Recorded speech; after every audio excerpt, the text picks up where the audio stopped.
Assalamualaikum, selamat petang Wani. Waalaikumsalam Reza, selamat Wani petang. apa khabar? Sihat? Alhamdulillah baik. Alright, Alhamdulillah. Okay Wani, tujuan kita jemput Wani ke dalam studio hari ni sebab kita ada satu kempen yang dinamakan kempen hindari laman web yang tidak sah Wani. Ya, ya. Jadi Wani sendiri merupakan eksekutif di seksyen pendaftaran perniagaan dan penyampaian perkhidmatan. Ya, betul. Maksudnya orang yang selalu involved dengan proses pendaftaran perniagaan kan? Ya. Alright, jadi banyak saya dengar ada kes orang yang ditipu dalam proses pendaftaran. Tapi sebelum kita ulas lebih lanjut, saya nak ajak Wani kita tengok satu klip ni dekat skrin. Jom kita tengok.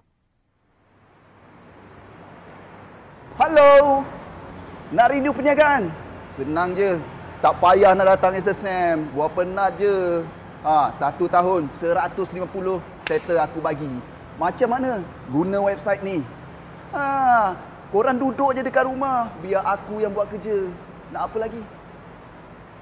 Okey Wani, so berdasarkan video yang saya tunjuk kat Wani tadi, alright, jelas kita nampak memang sebenarnya ada pelanggan-pelanggan SSM ataupun pengguna SSM yang masih lagi ditipu dalam proses pendaftaran perniagaan. Tapi saya nak Wani yang ulas lebih lanjut tentang isu ni. Apa komen Wani?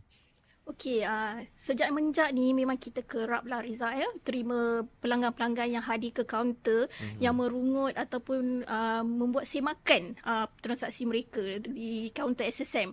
Di mana mereka tertanya proses perjalanan mereka tu macam mana, dah sampai tahap mana. Salah satu faktor yang paling penting sekalinya disebabkan kadar bayaran yang mereka keluarkan tu sangatlah lebih daripada kadar sebenarnya. Oh, tak sama dengan... Tak sama, dia boleh mencecah sampai 2 kali ganda. Oh. Disebabkan situ datangnya pelanggan ke kami dan buat semakan. Bila kita buat semakan dalam sistem, tiada pun transaksi yang dibuat oleh pihak ketiga tersebut. Sedangkan bayaran telah dikeluarkan. Okay. Jadi kita biasanya akan nasihatkan pelanggan lah supaya membuka laman web portal yang betul. Di mana? Apa laman web tu Wani? easybiz.ssm.com.my. Jadi orang pelanggan-pelanggan ni dia tak refer kepada laman web yang betul lah. Ya, masalahnya mereka mudah termasuk ke laman-laman web palsu di carian Google. I see, faham. Sebab itulah dia ditipu dan harga yang macam Wani cakap tadi lebih daripada apa yang ditetapkan oleh SSM sendiri. Ya, betul. Alright. Jadi untuk proses pendaftaran ni Wani kan, selalunya kita dapat feedback lah orang cakap susah nak daftarkan perniagaan dengan SSM ni. Nak kena buka inilah, nak daftar sebagai pengguna lah, prosesnya panjang dan meremehkan, maksudnya merenyahkan Jadi macam mana Wani? Boleh tak Wani cerita sikit yang paling ringkas macam mana cara untuk kita daftarkan perniagaan ni? Apakah metod dia, cara dan platform dia? Tak adalah susah mana pun Reza. Sebenarnya asalkan dengan satu syarat. Pelanggan tu sendiri kena ada inisiatif. Buka tata cara yang kami dah sediakan dalam portal. Kami dah sediakan tata cara dalam bentuk manual, dalam bentuk video. Kat situ semua ada tata cara yang boleh mereka rujuk. Pertama sekali, mereka buka laman web yang betul lah, iaitu portal EasyBiz Online. Dan kedua, sebagai pengguna baru di portal tersebut, mereka kena mendaftarkan sebagai pengguna baru. Baru boleh masuk? Ya, lepas habis selesai mendaftarkan pengguna, selesai pengaktifan akaun, barulah mereka boleh layari portal tersebut dan membuat apa-apa transaksi yang dibenarkan dalam portal tersebut. Sebenarnya tak susah sangat? Tak susah Maya. Cuma dia kena rajin explore betul tak? Yes, mana-mana pun semua kita kena belajar dulu kan. Betul. Alright. Okay, tadi Wani ada cakap pasal kos pendaftaran yang dikenakan oleh pihak ketiga ni agak melampau kerana dia kadang-kadang lebih 2 kali ganda daripada apa yang SSM tetapkan. Betul. Okey, sebenarnya kalau boleh tak Wani ceritakan sikit sebenarnya berapa kadar bayaran yang memang betul-betul yang ditetapkan oleh Suruhanjaya Syarikat Malaysia sendiri? Okey. Yang pertama seperti yang saya cakap tadi, mereka kena buat pengaktifan akaun EasyBiz kan. Okey. Tetapi pengaktifan akaun EasyBiz tu adalah secara percuma. Oh, tak perlu bayar lah. Sedangkan pihak luar tu cas boleh sampai mencecah RM150. Oh, okey. So bayangkanlah Riza, dasarkan percuma tiba-tiba merebak ke harga yang lebih tinggi. Okey. Sekarang ni SSM menyediakan proses pendaftaran perniagaan dengan kadar bayaran seperti macam ni Untuk perniagaan menggunakan nama personal, kita kenakan bayaran RM30.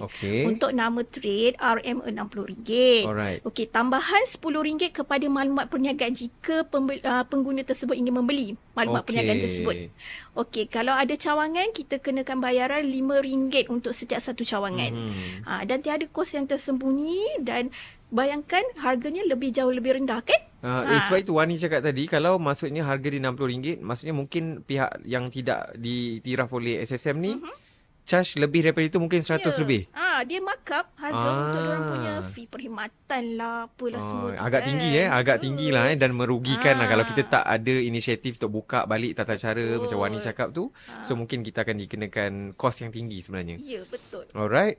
Okey Wani, untuk soalan yang seterusnya saya cuma nak tahu, mungkin Wani juga boleh berkongsi dengan pendengar ataupun penonton kita. Alright. Adakah SSM pernah melantik pihak ketiga untuk mendaftarkan perniagaan? Sebab kadang-kadang saya ada dengar ada orang cakap saya dah mendaftarkan perniagaan tetapi saya mendaftar dengan ejen SSM. Adakah SSM pernah melantik ejen ataupun pihak ketiga untuk mendaftarkan? Sebab apa mereka menganggap itu ejen SSM? Sebab di laman web palsu tersebut, mereka sewenang-wenangnya kadang-kadang meletakkan logo EasyBiz ataupun logo SSM tersebut. Jadi pelanggan ni dah keliru. Betul ke itu ejen? Okey, untuk pengetahuan semuanya, sebenarnya SSM tidak pernah melantik mana-mana ejen untuk pendaftaran perniagaan. Tetapi SSM ada melantik ejen untuk pembaharuan perniagaan sahaja. I see. Di mana kita melantik ejen di Bank Simpanan Nasional, Bank Kerjasama Rakyat, dan juga yang terbaru kita ada kios Tepit yang berada di Pejabat Negeri SSM dan mahupun cawangan, dan juga sekarang berada di luar kawasan pejabat negeri. Jadi lebih mudah lah akses capaian untuk pembaharuan. Ya, untuk pembaharuan tu kita lantikkan 3 ejen ini. Walau bagaimanapun untuk pendaftaran perniagaan tidak pernah melantik mana-mana pihak. Tak ada. Hanya melalui portal easybiz.ssm.com.my. Jadi pengguna kita ni perlu rajin dan membuka lebih luas mata dan inilah rajin untuk melayari laman web easybiz.ssm.com.my. Okey, untuk macam tadi saya ada dengar Wani cakap, sebelum kita nak dapat pakai easybiz.ssm.com.my, pengguna perlu aktifkan akaun pengguna terlebih dahulu, mendaftarkan diri sebagai pengguna dalam portal ini. Macam mana cara dia, Wani? Okey, untuk mengaktifkan akaun pengguna portal EasyBiz online ini terdapat 2 cara. Yang pertama melalui panggilan video.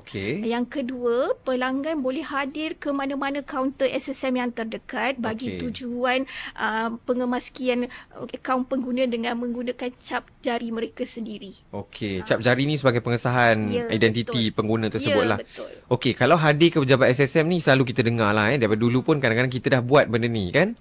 Tapi saya tertarik dengan panggilan video tadi sebab saya rasa ni macam mungkin ada yang tahu dan ada yang juga masih belum tahu tentang panggilan video. Macam mana Wani nak komen sikit? Panggilan temu janji melalui video ini adalah salah satu inisiatif yang membuatkan pelanggan tidak perlulah hadir ke mana-mana kaunter SSM. Hanya duduk di rumah, tunggu saja.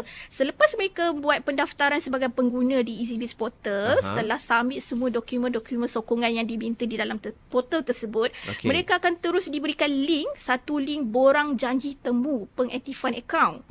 Mereka isi dulu janji temu tu, meletakkan tarikh, slot dan pejabat negeri mana yang mereka nak pilih, dan tunggu sahaja pada waktu yang mereka pilih itu di mana-mana sahaja, dan panggilan akan dibuat secara WhatsApp, panggilan video secara WhatsApp kepada pelanggan tersebut, dan pelanggan tersebut perlulah bersedia dengan MyCard masing-masing.